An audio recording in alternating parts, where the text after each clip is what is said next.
Exercise roles and responsibilities, there are a number of documents that are, again, located in the lower center of your screen. One is titled Exercise Management Team Packet. In that Exercise Management Team Packet, you're going to see what is referred to as the DEMG, the Division Exercise Management Group. And this construct is simply an easy way to organize the exercise management team as you look at the roles of the controller, the evaluator, and several of the other key components that are required in order to execute the actual exercise itself.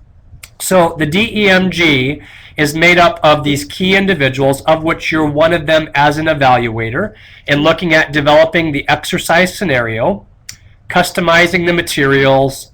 There's a role for a logistical and financial aspect. In our first division exercise that we did last week in Iowa, this was key, having somebody that took care of all the deployment mechanisms, and also our disaster services financial analyst took care of the financial aspects to make sure that we weren't overrunning budget. Obviously, overseeing the DRO exercise teams that are part of the regional play, and then what are considered the initial briefings of both the DRO exercise team as well as providing the initial brief. So I mentioned earlier I'm recording this webinar because a lot of this is going to go, whoa, whoa, whoa. I'm not familiar with any of these concepts. What I recommend doing is downloading those documents that are located on the SharePoint site and then possibly re-listening to this webinar because a lot of these concepts will make sense. Instead of going over all of the roles and responsibilities of the DEMG, what I'm going to focus in on is your role as the evaluator so that we can develop consistent evaluation metrics as well. And Susie's got a good point. I can also upload the PowerPoint presentation for you guys so that if you need to kind of go through and not have to listen to the entire, I know you guys like listening to me, but the entire session, you can definitely do so. I'll load that in just a moment here and you guys can download. Different levels of play, again, with your DDE, working with the regions, it's not going to be a one-size-fits-all. So, for example, you may choose to do portions of it as a full skill, and then part of it as a tabletop. And you might have some that are a hybrid of both. In Iowa last week, we did one district that was essentially a tabletop exercise, and we did the other district as a full skill. So we had a nice hybrid. All divisions are going to conduct some sort of play that is commensurate with where they want to exercise their DRMT and their regions. So obviously, for purposes of the evaluators on the line, just looking over the list of people that are on the webinar, there are a lot of seasoned folks on here that have many, many, many more years of experience than I do. But just for the sake of those that I don't know, when we talk about full scale, we're really talking about standing up the function in which we're exercising, whether it be bulk distribution, sheltering, or feeding. And regions will stand up district headquarters as well as a DRO headquarters with some sort of functional play. So my example last week with Iowa is that we had shelter and bulk distribution sites that were being exercised as a part of that regional play. There could be a scenario, as we're doing with Idaho and Montana next week, where we just do a tabletop. Just based off of where that region is, we thought it made more sense working with their RDO and their regional exec to have a DRMT exercise that's more of a tabletop-based exercise. The one thing that we agreed upon in terms of the build-out of the exercise are some of the minimums and maximums that we're going to test, and I'll show you those here in just a moment. Your division will identify the hazard that's pertinent to your area.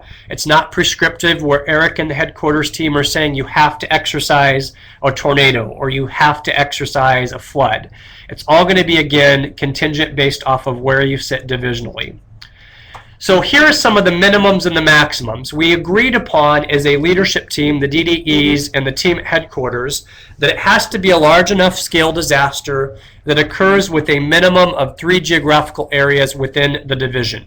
We really want to test something that is above our recurrent norm. And these are the guardrails. That doesn't mean that the DDE won't say, you know, we might only go with 2. We simply wanted to establish some sort of guardrails to operate within so that we have a way to go back and to say, you know what, all of our DRMTs are being evaluated relatively similar in regards to the objectives. So obviously the DRMT is going to be activated, assumes command of the DRO. Last week we had a perfect example where not all of the DRMT members were needed to take command of the DRO. There were several functions where they were mentoring local leadership volunteers, and there were some functions where they truly were asked to take command and control of that particular function. Part of what we're trying to exercise is how the DRMTs integrate with the regions to assume command and control positions, and where, if needed, they're simply needed as a support mechanism. Obviously, impacted geographies become different districts. We're trying to exercise this district model so that we better understand it and create memory markers within ourselves so that when a real-life event happens, it becomes norm that we talk about districts.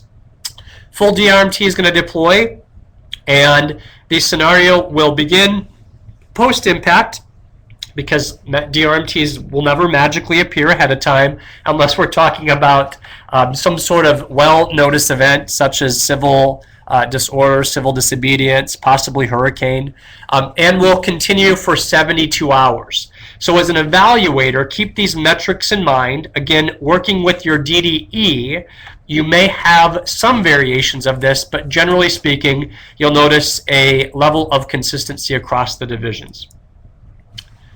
Here is what we agreed upon as exercise impacts for minimums and maximums. Some of our regions may push back on these minimums and maximums, and we're okay with that because it may truly stretch their capacity to respond. So you can see affected homes, majored and destroyed, people needing sheltering, etc.